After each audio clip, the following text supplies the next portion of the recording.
Jawa Timur. Saya lahir di Jawa dan saya dibesarkan di Aceh, Aceh Timur juga. Jadi, saya asli Jawa, cuman tahun 80-an itu saudara terkasih, bapak saya itu hijrah ke Aceh dan saya 5 bersaudara, saya adalah anak yang paling kecil. Jadi, ya kita tahu dari basic kita memang muslim. Jadi kita dari kecil juga dididik dari secara muslim, saudaraku terkasih. Jadi, eee, sekitar tahun 80-an, biasa kita orang tua kita selalu mengajarkan yang namanya agama untuk sholat, ngaji, sembahyang, dan lain sebagainya. Cuman memang kalau dibandingkan dulu dengan sekarang, saudaraku terkasih, itu memang sangat jauh berbeda keadaan. Kalau dulu kan ibaratnya belum ada orang pakai jilbab, hanya satu 2 orang, tapi zaman sekarang bisa dibilang hampir mayoritas di sana anak-anak kecil pun semuanya pakai jilbab gitu. Jadi waktu kecil memang orang tua kita selalu mengingatkan harus sholat, ngaji, sembahyang, dan lain sebagainya. Jadi sekitar tahun 87 mungkin sekitar umur saya 7 tahun, itu mama saya sakit. Jadi mama saya sakit, dia meninggal. Ya, jadi waktu meninggal, ya kita tahu saudaraku terkasih, namanya saya tuh anak paling kecil tuh adalah anak yang paling disayang sama orang tua, bahkan orang tua kita tuh nggak pernah marah sama saya gitu. Jadi mama selalu mengingatkan, "Nduk," katanya, "ayo sholat, ngaji." Bahkan kalau kita waktunya puasa Ramadan itu bisa dibilang kita lebih sering ke masjid, tarawih, seperti itu. Bahkan kita juga yang namanya sholat itu bisa kita bilang rutin gitu, sampai sampai akhirnya kita memahami dengan sedikit banyaknya bagaimana kita mengaji Al-Qur'an gitu. Tapi begitu mama saya meninggal, saudaraku terkasih di usia 7 tahun kurang lebih, saya masih ingat itu kelas 1 SD. Jadi begitu meninggal, saya tinggal sama bapak saya dan juga abang saya, kebetulan kakak saya yang nomor 1 dan nomor 2 itu mereka sudah menikah, jadi tinggallah kami bertiga. Jadi kurang lebih hampir 2 tahun kemudian, bapak saya itu menikah gitu. Jadi menikah di situ dan dia juga punya anak 1 dari istri yang kedua ataupun mama sambung saya gitu. Jadi kita tahu saudaraku terkasih kalau yang namanya kita itu mempunyai ibu tiri itu jujur sangat tidak enak gitu. Tapi enak tidak enak ya harus dijalankan gitu.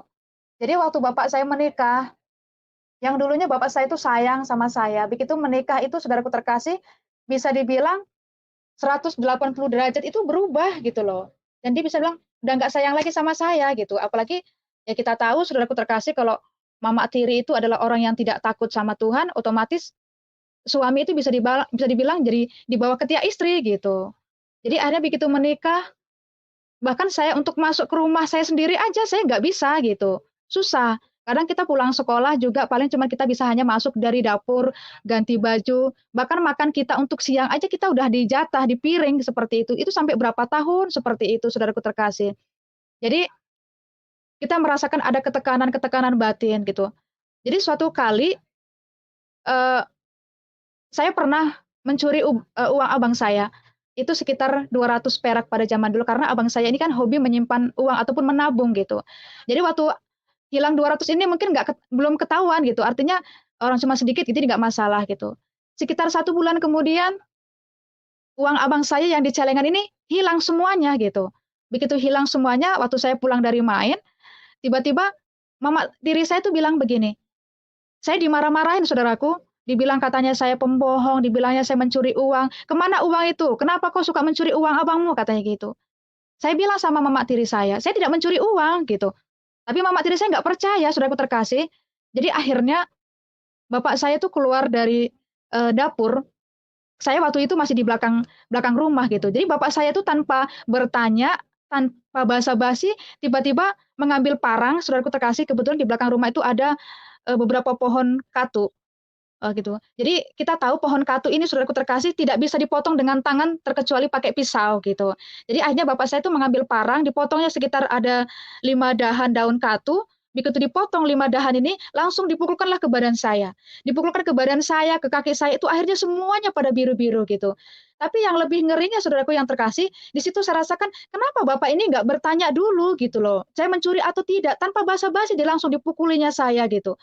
Saya udah minta ampun tapi bapak saya tetap saya dipukulin. Bahkan di situ ada abang saya, ada mama tiri saya, satu pun nggak ada yang membela saya karena dipikir mereka tuh saya tuh benar-benar mencuri gitu. Jadi dari situ saudaraku, sampai saya badan saya itu udah lemas, sampai akhirnya jam setengah 7 maghrib itulah. Dari situ bapak saya tuh nggak puas menghukum saya gitu loh. Akhirnya bapak saya kesel dia, diambilnya lah tali dadung. Tali dadung itu panjang, saudaraku terkasih. Jadi diikatlah dari tangan ke sini tuh sampai ke sini panjangnya gitu. Tapi dalam posisi tangan ke belakang. Begitu tangan di belakang, terus diikatkan saya di ruang tengah dekat dapur dalam posisi duduk, diikatkan lagi di kaki meja gitu. Tapi karena saya udah nggak kuat, udah nggak berdaya karena badan ini udah lemas, ini semuanya badan, kaki ini semuanya udah biru-biru gitu, bekas bekas cambukan bapak saya tadi gitu. Jadi begitu saya diikat dengan posisi tangan ke belakang, saya diem aja, terserahlah, saya udah pasrah di situ, saudaraku terkasih. Saya pikir kalau emang saya mati, matilah gitu. Jadi sampai hampir jam 7 maghrib, pada saat itu memang belum ada listrik, saudaraku terkasih. Jadi akhirnya kakak saya tiba-tiba datang ke rumah mama saya, padahal itu udah waktunya sembahyang maghrib, saudaraku terkasih, tapi satu pun tidak ada yang mau menolong saya gitu. Jadi kebetulan jam 7 itu kakak saya yang nomor 2 itu datang ke rumah mama saya dan bertanya, "Mak, masak apa?" katanya gitu.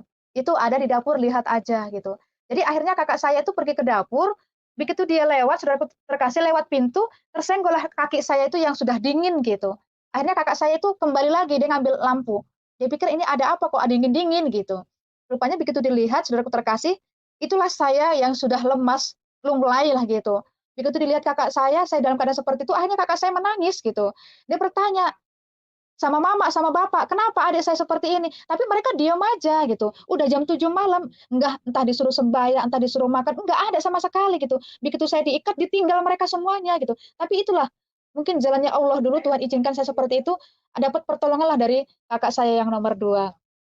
Jadi setelah ketahuan saya diikat seperti itu, malam itu jugalah mulai ribut saudaraku terkasih, antara bapak sama anak, antara mama tiri dan juga dengan anak gitu. Jadi dari situlah akhirnya mulai malam itu, mulai detik itu saya keluar rumah, dari rumah saya sendiri, padahal itu rumah saya masuk pun saya susah gitu. Dari situ saya akhirnya tinggallah saya di rumah kakak saya yang nomor 2. Sampai sekolah pun saya juga berangkat dari situ gitu. Jadi dari situlah saudaraku terkasih, kalau nggak salah tuh selesai saya sekolah, sekitar saya tidak ingat itu tahun berapa, akhirnya bapak saya tuh meninggal dunia karena sakit. Begitu bapak saya meninggal sakit, otomatis mama tiri saya ini pulanglah ke kampung halamannya, gitu. Jadi waktu pulang ke kampung halamannya itu, jadi kami di rumah itu tinggallah kami bertiga. Saya, abang saya, berdua gitu. Tapi ya seperti itu, kita tetap diingatkan, sholat, ngaji, bahkan di situ saudaraku terkasih, setiap lebaran ataupun setiap, apa namanya, mau lebaran itu kita tadarus itu kita nggak pernah tidur di rumah gitu. 1 bulan dur itu bisa kita bilang kita tidur di masjid. Bahkan kita juga sahur pun juga di masjid dengan nasi yang dingin, ikan yang dingin. Tapi di situ kita rasakan senang karena ya itulah kita menyambut hari kebesaran kita sebagai orang Islam zaman dulu gitu. Jadi tetap itu kita jalankan, abang saya juga seperti itu, gitu. Nah, dari situlah akhirnya abang saya yang satu sudah menikah, akhirnya dia tinggal di rumahnya sendiri, tinggallah kami berdua, gitu. Tapi akhirnya dari situ abang saya yang nomor 3 ini, nomor 4 ini, dia pergi ke Jawa. Dia pergi ke Jawa, hijrah, dia masuk ke pesantren. Jadi begitu dia masuk ke pesantren, saudaraku terkasih, nggak mungkin dong saya tuh tinggal di rumah sendiri, akhirnya hidup saya bisa dibilang lontang-lantung. Itulah saudaraku terkasih kalau kita hidup nggak ada orang tua. Pindah ke tempat kakak sana, pindah ke tempat kakak sini, seperti itu gitu. Terus tetap kita rajin, sholat, ngaji, kita juga diajarkan bagaimana ilmu Islam, tajwid, sukun, fikih, dan lain sebagainya. Bahkan kalau kita tadarus itu, saudaraku terkasih, 1 bulan tuh kita di masjid, kita tadarus dari mulai juz 1 sampai juz 30 gitu. Jadi setiap juz 1 sampai juz 30 itu selesai, itu selalu kita memuji kayak sholawat. Dengan bunyinya seperti ini.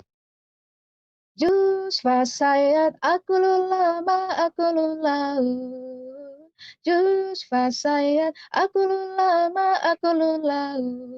Fawaidul amri taqabbalahu minkum minal wa minkum taqabbal ya karim. Tapi jujur saudaraku terkasih, kalau saya ditanya masalah arti saya tidak tahu, karena yang saya tahu dulu dari kecil sampai saya dewasa, kalau ngaji itu lebih dominan ke bahasa Arab dibanding dengan bahasa Indonesia. Karena zaman dulu bisa dibilang tidak ada Al-Quran yang berbahasa Indonesia. Mungkin sekarang bisa ditranslate dan lain sebagainya, saudaraku. Tapi waktu zaman saya itu tidak ada gitu. Jadi dari situ akhirnya saya tetap rutin, namanya sembahyang ngaji itu nggak pernah ketinggalan gitu. Jadi akhirnya begitu saya makin remaja, saya tinggal di rumah kakak saya, dan di situ saya sudah sedikit banyak sudah mulai ada tabungan. Saya mengerjakan apa yang bisa kerjakan, yang penting saya dapat uang gitu. Seumur saya sekitar 17 tahun, saya keluar dari kehidupan keluarga saya, dan saya tinggal di rumah om saya yang tidak jauh dari situ, kebetulan dia adalah seorang polisi juga gitu. Jadi dia seorang polisi, kebetulan dia membuka restoran yang besar, jadi di situ saya bantu om saya dan juga saya mendapatkan, bisa dibilang gaji bulanan gitu. Tapi di situ saudaraku, karena saya merasa saya masih sendiri, saya masih belum banyak kebutuhan, ya setiap saya ada rezeki ataupun ada berkat, saya selalu bantu untuk keluarga, untuk kakak saya ataupun keponakan saya gitu. Jadi waktu saya di situ saudaraku terkasih, saya pernah kenal itu seorang cowok, itu, dia bekerja di perusahaan sebagai manajer. Memang terkenal orangnya baik gitu. Tapi entah kenapa tiba-tiba saya itu bisa suka sama dia. Kenapa saudaraku? Kalau boleh jujur, sebelum saya kenal dengan cowok ini, ada beberapa cowok yang suka sama saya. Termasuk ada juga polisi, ada juga tentara, ada juga yang guru, ada juga yang petani. Tapi satu pun tidak ada yang merasa cocok di hati gitu. Tapi suatu kali saya ketemu dengan cowok ini, kebetulan dia orang Jawa juga gitu. Entah kenapa tiba-tiba saya suka dengan dia. Kalau saya pikir-pikir dari segi usia sepertinya kami jaraknya itu jauh, mungkin kurang lebih bisa dibilang 15 tahun gitu. Tapi entah kenapa saya bisa suka sama dia gitu.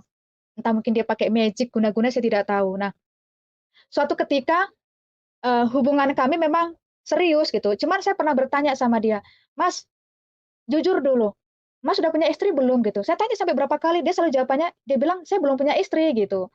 Cuman di situ saya tidak bijaknya, saya tidak melihat KTP gitu, kalau KTP itu kan nggak bisa dibohongin gitu. Jadi suatu ketika kita sudah merancangkan untuk menikah, bulan sekian, tanggal sekian, bahkan kita udah masak-masak, saudaraku terkasih, nggak taunya dapat informasi lah bahwasanya si cowok ini sudah punya istri. Dan syukurnya itu istrinya datang ke tempat saya, ke rumah saya gitu, ketemu dengan saya. Tapi saya nggak jambak-jambakan tidak gitu. Dia datang ya saya terima dengan baik gitu. Akhirnya saya dimarahin sama istrinya. Dia bilang begini, "Iyalah karena kamu cantik, kamu masih muda, kamu masih gadis makanya dia suami saya mau sama kamu," seperti itu. Nah, tapi sekalipun istrinya marah seperti itu, saya diem aja gitu. Yang lebih ngerinya lagi dalam keadaan seperti itu, si cowok tadi lari gitu loh, dia lari dari tanggung jawabnya. Dari situlah akhirnya saya stres saudaraku, saya bisa dibilang galau banget gitu. Dari situlah akhirnya saya nggak tahu apa yang harus saya perbuat, makan pun saya juga nggak enak, tidur juga tidak nyenyak, sakit hati yang ada cuman nangis nangis dan nangis. Yang lebih ngerinya lagi sampai saya sakit pun si cowok itu juga nggak datang sama saya gitu.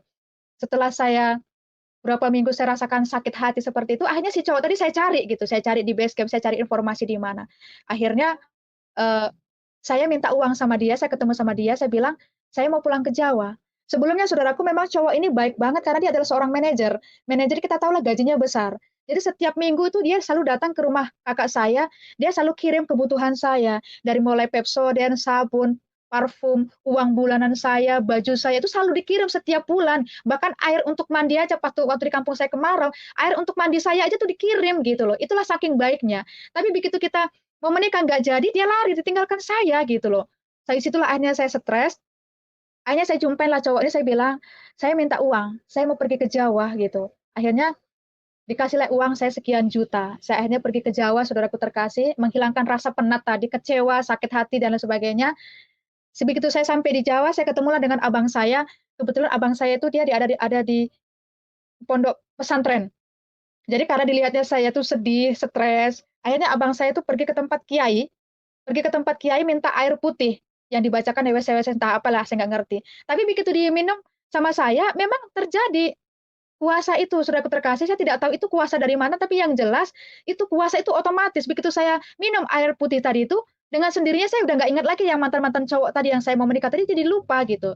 Akhirnya abang saya bilang begini, "Ya udahlah kalau begitu kamu di sini ajalah dulu, kamu, di dalam aja," gitu. Maksudnya di dalam itu saudaraku, saya harus ikut masuk ke pesantren, gitu. Karena abang saya di pesantren. Jadi lingkungan kami di Jawa itu lingkungan pesantren, pesantren yang pakai cadar, cadar warna hitam yang tinggal mata itu saudaraku terkasih. Jadi akhirnya saya masuk di situ kurang lebih 3 bulan, saya juga belajar tentang ilmu Islam, bagaimana kita diajarkan sholat, apa namanya, duha, salat pokoknya segala macam, banyaklah sholat ini, sholat itu. Bahkan kalau kita baca bismillah, artinya pahala kita 10, bismillahirrahmanirrahim, itu pahalanya 15, bismillahirrahmanirrahim tawakkaltu, itu nanti pahala kita 20, makin panjang kita baca, makin panjanglah pahalanya gitu. Jadi memang saya di situ saudaraku banyak saya belajar gitu. Termasuk saya pernah lihat ibu kiai, waktu dia duduk di kursi, jarak mungkin sekitar kurang lebih 5 meter, ada beberapa orang anak didiknya mereka belajar mengaji. Memang di pesantren ini saya perhatikan mereka lebih dominan kayak hafalan Al-Qur'an. Jadi Al-Qur'an itu harus dihafalkan, saya tidak ngerti itu bahasa mereka bahasa apa gitu. Jadi juz 1 sampai juz 30 itu bisa hafal gitu loh. Secara logika hebat banget mereka ya. Kalau saya sendiri saya percaya saya tidak bisa, nggak sanggup gitu loh. Tapi ini juz 1 sampai juz 30 mereka bisa hafal. Bahkan waktu anak didiknya membaca Al-Qur'an itu, kiai ini bisa tahu di mana letak kekurangannya tajwid, nun, ain, bahkan mungkin, sukun dan lain sebagainya. Ibu kiai ini bisa tahu loh gitu. Saya juga salut gitu. Nah, disitulah akhirnya saya terus juga belajar. Saya belajar suatu ketika, saudaraku terkasih, saya lihat di situ ada satu siswi, itu juga dari Aceh. Dia karena ingin belajar itu kan sampai dia pergi ke Jawa, masuk ke pesantren di situ. Jadi saya lihat di situ, karena saya kurang lebih 3 bulan, setiap bulan sekali siswi ini dia kesurupan gitu, saya tidak tahu kenapa gitu. Jadi setiap kesurupan, teman-temannya termasuk saya itu, kami pada menulis di selembar kertas masing-masing gitu, kami menulis ayat kursi. Jadi ayat kursi ini kita tulis di kertas, habis itu kita kita inilah, kita apa sih bahasanya gitu kan, kita bikin seperti bola. Nah, jadi nanti yang kesurupan ini dia bisa melihat setan, kalau dia bilang gini, "Itu setannya datang," katanya gitu. Nanti kertas yang kita tulis tadi dengan bahasa Arab ayat kursi tadi itu kita lempar gitu. Karena kita tahu kalau ayat kursi itu artinya adalah minta perlindungan dari Allah gitu, ataupun itu adalah ayat pengusiran setan gitu. Jadi waktu setiap kesurupan dia melihat setan, jadi kami ini yang memegang kertas tadi dengan tulisan bahasa Arab dengan, ayat kursi itu kita lemparkan gitu. Tapi itu pun juga nggak lepas setannya dari tubuhnya gitu. Akhirnya sampai kami capek, jadi akhirnya siswi ini dibawa ke tempat ibu kiai. Sampai di tempat ibu kiai, kalau mendengar kesaksian mereka sebenarnya bosan juga ibu kiai ini, karena selalu mendoakan nggak lepas-lepas, setiap bulan itu pasti kumat gitu. Tapi begitu dibawa ke tempat ibu kiai, dibacakan entah mungkin surat apa, tapi yang lebih ngerinya lagi saudaraku, cara mengusir setan tadi itu harus ditamparin gitu loh. Ditamparin sampai berapa kali, pingsan, baru nanti hilanglah setannya dari tubuhnya gitu. Jadi itu saya perhatikan seperti, oh begitu cara pengobatannya gitu. Tapi dari situ saudaraku terkasih, dari kecil sampai saya remaja, bahkan saya sampai masuk ke pesantren itu memang jujur ya, saya sekalipun saya rajin sholat, mengaji, tapi sepertinya ada yang mengganjal dalam hati saya, sepertinya hidup saya itu nggak di situ gitu loh. Sekalipun saya rajin sholat, ngaji, sama teman-teman saya, tapi saya merasa kayaknya hidup saya itu nggak di situ gitu. Makanya saya juga nggak tahu kenapa seperti itu. Sampai akhirnya kurang lebih saya tinggal di pesantren itu 3 bulan, saya pulanglah ke Aceh, pulang ke kampung halaman gitu. Jadi sampai di kampung halaman pun tetap saya pakai cadar gitu, karena kita sudah diajarkan bahwasannya ini kan adalah aurat dan ini tidak boleh diperlihatkan kepada siapapun terkecuali kepada suami kita gitu. Tapi karena di kampung saya itu kan zaman dulu sekali lagi nggak seperti zaman sekarang anak kecil udah pada pakai jilbab. Jadi pada zaman dulu tidak, cuman karena saya keluar dari pesantren, tetap saya usahakan, saya berjuang supaya saya tetap bisa pakai cadar gitu. Tapi karena lingkungan akhirnya pelan-pelan saya bukalah cadar, pelan-pelan akhirnya saya bukalah jilbab itu, kembalilah seperti sedia kala gitu. Tapi ya begitu saya pulang di Aceh ya, saya sedikit pun dan sama sekali saya tidak ingat dengan mantan cowok saya tadi gitu. Jadi akhirnya saya kembali lagi, saya tinggal di rumah om saya. Nah, kita tahu saudaraku karena saya tinggal di Aceh itu sekitar tahun 97, 98 kurang lebih, itu kan ribut masalah GAM, ya. Jadi di situ banyak orang Jawa ingin keluar dari Aceh itu, tapi tidak dikasih. Jadi diusahakan dipertahankan, masyarakat itu di satu pun tidak boleh ada yang keluar gitu. Nah, dari situlah akhirnya saudaraku terkasih, saya tinggal di rumah om saya, dari situlah karena ribut di Aceh itu mulailah dikirim tentara dari Siliwangi, dari Sibolga, dari Medan gitu saudaraku terkasih, dikirimlah tentara, polisi, gegana, sampai akhirnya yang terakhir itu tahun 98 itu dikirimlah polisi perintis dari Pematang Siantar. Kebetulan yang dari Pematang Siantar itu saudaraku ada kurang lebih sekitar 15 orang, itu semuanya orang Batak gitu loh, orang Kristen lagi gitu. Jadi akhirnya saya tinggal di rumah om saya itu, saya kenal salah satu polisi gitu. Jadi akhirnya kita berteman. Dibilang berteman tapi kita pacaran, dibilang pacaran tapi kita berteman gitulah gitu. Jadi lama-lama saya tahu, ada seorang polisi juga dari Sibolga, dia datangin saya. "Kenapa kamu mau dengan si A?" katanya gitu. Saya bilang, "Kenapa?" gitu. Dia itu kan agamanya Kristen. Jadi saya kaget, "Masa sih?" Kristen gitu. Iya, itu agamanya Kristen. Karena kenapa dia bicara seperti itu, saudaraku? Maksud dia itu supaya saya itu mau sama dia gitu. Tapi akhirnya begitu saya ketemu dengan cowok ini, saudaraku yang dari Pematang Siantar di Rong Bata ini, saya tanya, abang orang Kristen ya? Dia tidak ngaku, saudaraku terkasih. Dia nggak pernah ngaku kalau agamanya Kristen gitu. Karena mungkin dia takut nanti kalau ngaku di agama Kristen, saya tidak mau gitu. Tapi karena saya sadar, nggak mungkin dong saya berteman dengan orang Kristen gitu. Karena yang saya tahu, saya dari kecil paling tidak kita sudah diajarkan kalau orang Kristen itu kan identik dengan orang kafir lah gitu. Orang yang tidak punya agama, apalagi makanannya daging babi, yang haram-haram lah yang dimakan orang Kristen gitu. Jadi nggak mungkin dong saya berteman dengan orang Kristen gitu. Tapi setiap sekali cowok ini datang ke rumah om saya selalu menghindar gitu. Ya intinya saya tidak mau berteman dengan orang Kristen gitu. Jadi suatu kali terakhir dia datang, saya pun tetap menghindar gitu. Sampai akhirnya dipaksa bagaimana supaya saya keluar dan menjumpai dia. Dia marah dengan saya, bahkan dia sampai mengancam bunuh diri, saudaraku terkasih. Waktu dia bunuh diri, ini orang Kristen, saudaraku. Waktu tugas di Aceh, dia ada membawa satu kayak senjata, gitu loh. Senjata itu berbentuk seperti keris. Kerisnya itu warna putih. Cuman dibilang si cowok ini, dibilang, kalau ini dek, keris ini adalah ilmu putih, bukan ilmu hitam. Karena kalau yang saya tahu dulu, saudaraku terkasih, waktu saya di agama yang Islam dulu, memang ada istilah, ada ilmu hitam, ada ilmu putih, gitu.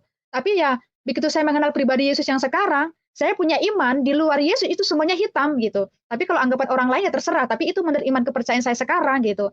Jadi dari situlah akhirnya mengancam dia ingin bunuh diri, saudaraku terkasih, tapi saya takut nanti kalau sempat dia mati, otomatis saya dilibatkan.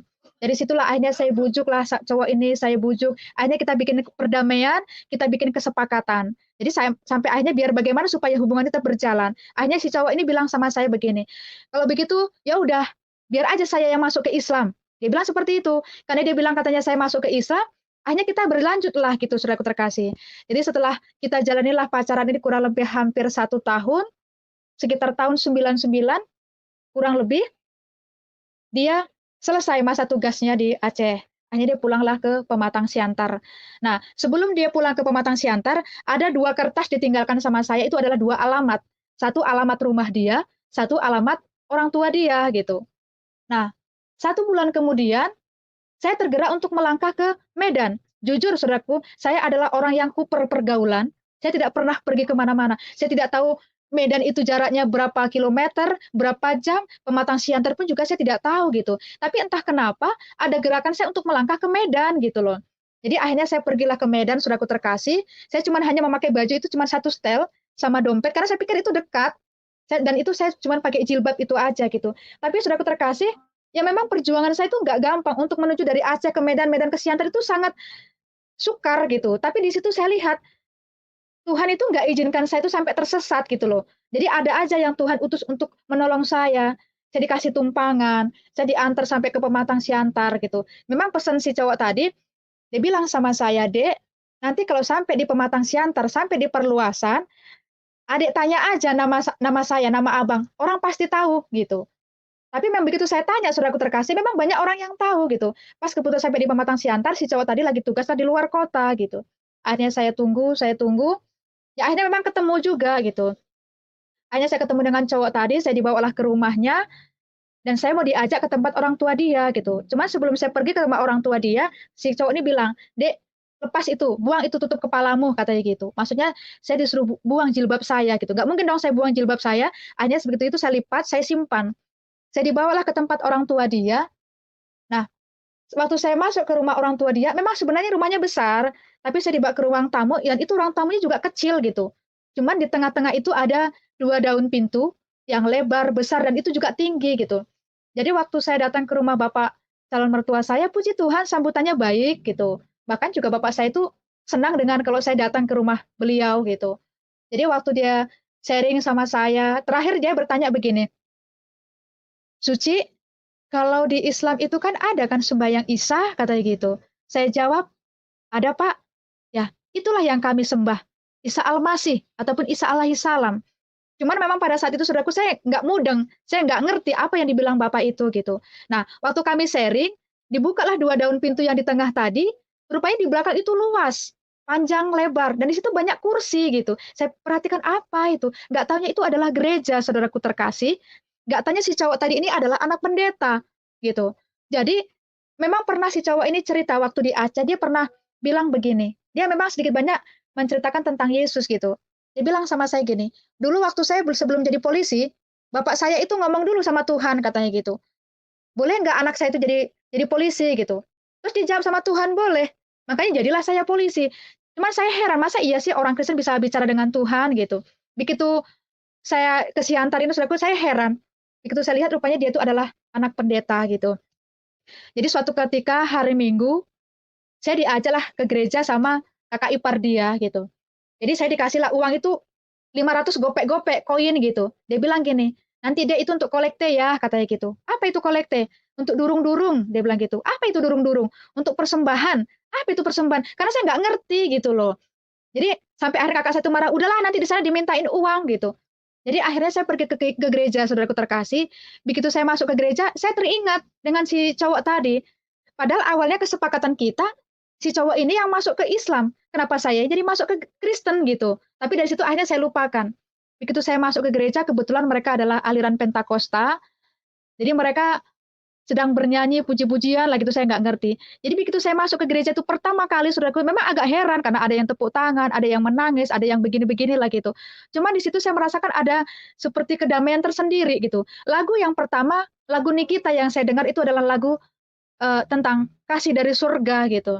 Di situ saya merasakan seperti ada kedamaian tersendiri, seperti kedamaian yang tidak pernah saya rasakan gitu. Jadi saya ikutin aja, kebetulan kan di depan itu kan ada overhead, jadi saya ikut-ikut nyanyi aja sekalipun saya tidak ngerti gitu, tapi ada rasa sukacita tersendiri. Nah, selesai dari situ, lagu yang kedua yang saya dengar itu lagunya apa? Setia-setialah, setialah sampai mati, seperti Tuhan Yesus, setialah sampai mati. Apakah balasanmu untuk kasih setianya? Setia-setialah, setialah sampai mati. Jadi itulah saudaraku terkasih lagu yang kedua yang saya dengar. Di situ juga makin tersentuh saya gitu. Saya bisa nangis, saya bisa rasakan seperti ada kedamaian gitu saudaraku terkasih. Nah dari situlah akhirnya saya tinggallah di gereja itu. Jadi saya tinggal di Siantar itu sekitar saya nggak ingat entah berapa bulan. Saya diajaklah pelayanan ke lorong-lorong, saya menjumpai jemaat-jemaat saudaraku terkasih, mana jemaat yang tidak datang itu kita kunjungin. Bahkan setiap jam 5 pagi itu saya diajari untuk berdoa gitu. Ya, tahulah kalau orang Kristen itu kan doanya mantep, tep tep tep tep tep gitu. Saya nggak ngerti gitu. Mereka doanya sampai ke bangsa negara, sampai ke kabinet, sampai ke lorong, sampai ke semuanya itu didoakan gitu. Tapi saya nggak ngerti doanya, saya cuma bilang ya haleluya, haleluya gitu aja gitu. Dari situlah akhirnya saudaraku terkasih, saya mulai mengertilah sedikit banyak tentang Yesus gitu. Nah, singkat cerita, keluarga ini ada masalah gitu. Sebenarnya tidak ada hubungan dengan saya, tapi karena mereka punya masalah, akhirnya saya dilibatkan gitu. Jadi akhirnya antara anak dengan bapak ini sempat bertengkar gitu. Si bapak ini kepingin supaya saya itu dipulangkan ke Aceh. Datang anaknya tidak boleh gitu. Karena saya mau menikahkan, jadi kenapa bapak yang menyuruh si Suci pulang gitu. Tapi karena saya nggak tahan, saudaraku, ribut terus mereka mereka kita tahu loh saudara orang Batak Toba ini ngomong aja dua orang kayak pasar pagi gitu, apalagi mereka bertengkar gitu.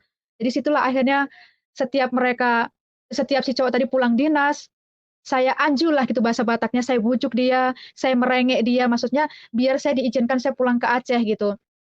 Karena saya nggak sanggup dengan mereka ribut gitu. Tapi mungkin si cowok Fitri puasa, jadi saya kembali lagi sholat, ngaji, sembahyang gitu.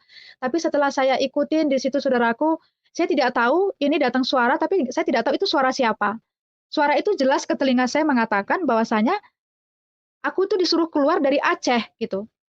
Keluar dari Aceh itu tidak boleh ke Siantar, tidak boleh ke Jawa, tidak boleh ke Pekanbaru dan sebagainya. Tapi saya harus ke Medan gitu. Dan suara ini sering datang sama saya dengan seolah-olah seperti cepat kamu keluar dari Aceh gitu. Saya juga nggak ngerti saudaraku terkasih itu suara siapa.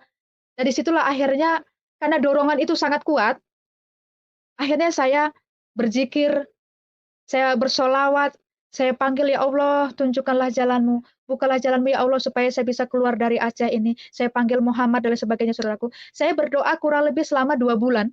2 bulan itu tidak ada jawaban gitu loh. Nah, saya udah capek, sedangkan suara ini terus datang sama saya gitu loh, mengatakan, "Cepat kamu harus keluar dari Aceh," gitu. Nah, dari situ akhirnya saya teringat dengan nama Yesus.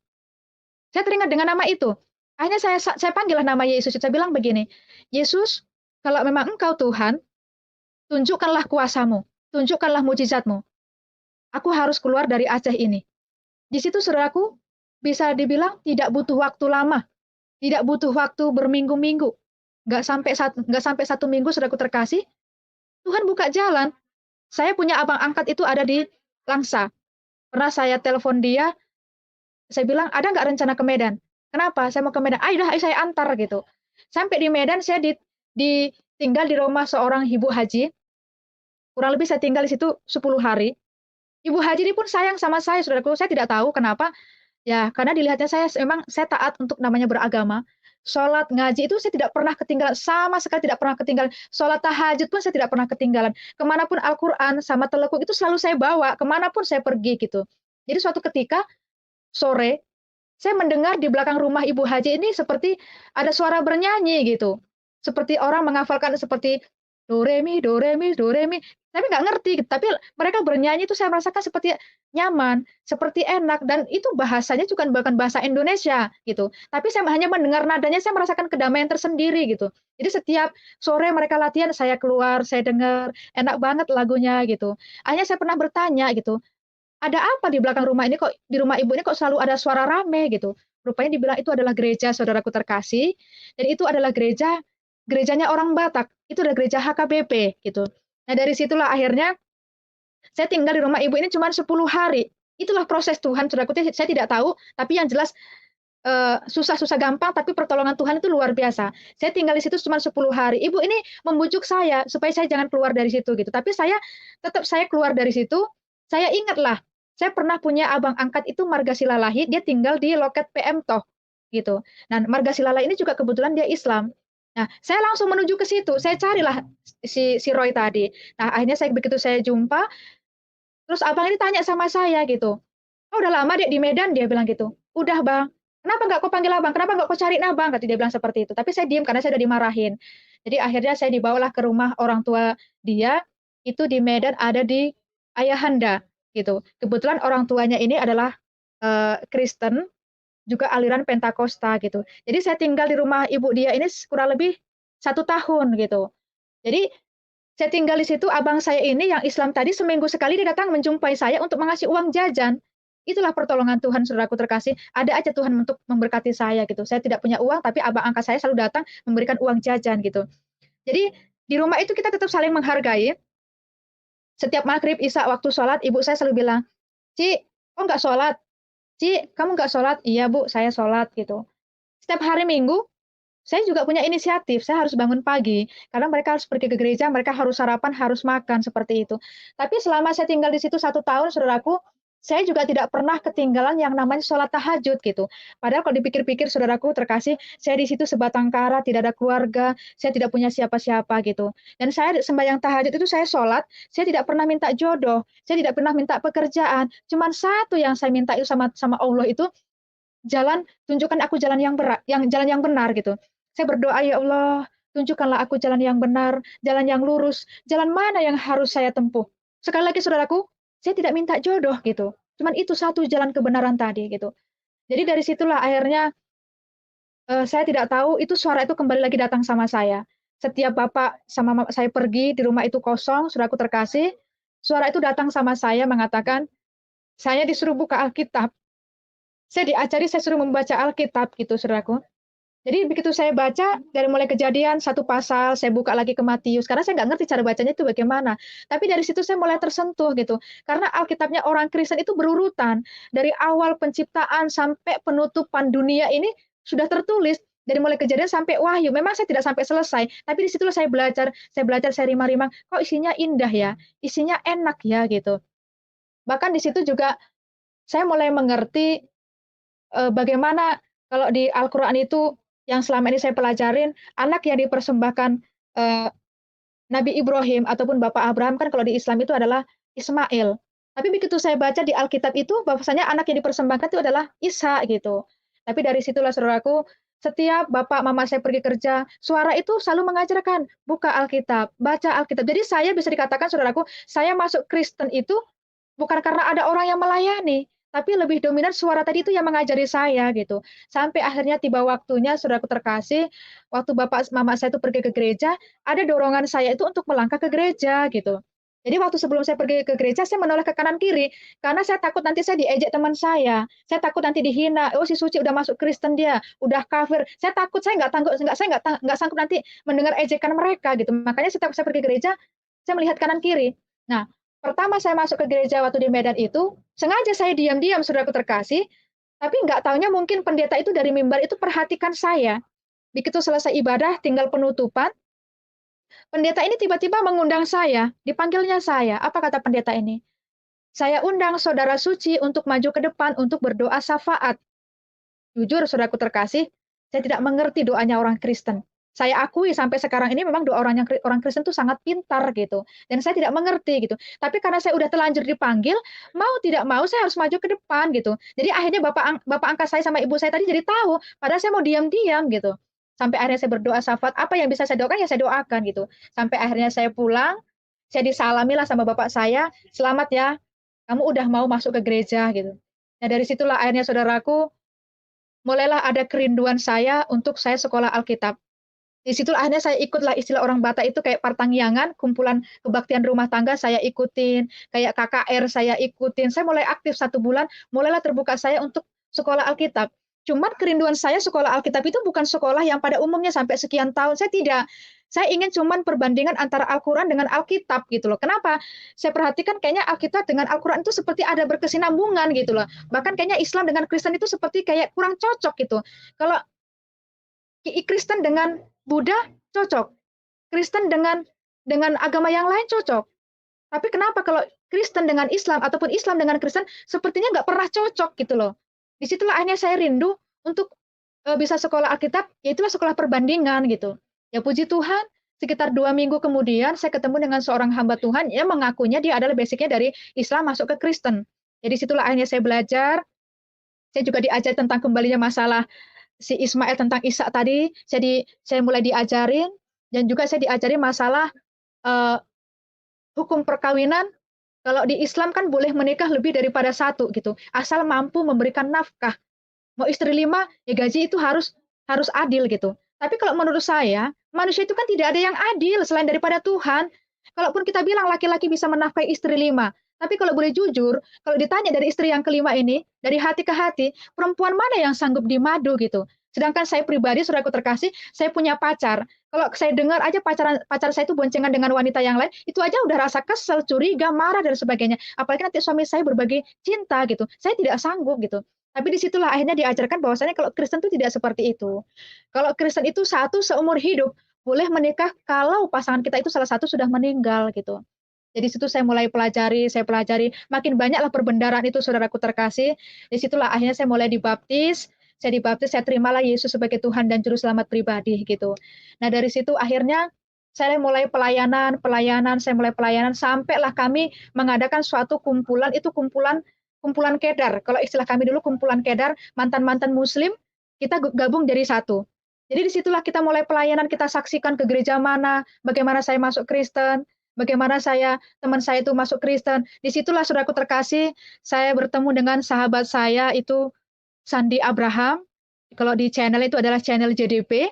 Disitulah kami ya, puji Tuhan kita berteman baik, bahkan sampai sekarang ini, detik ini kita bersahabat dengan baik itu. Jadi kita mengadakan KKR, kita selalu kompak gitu. Bahkan 1 minggu sekali saya harus dengan Sandi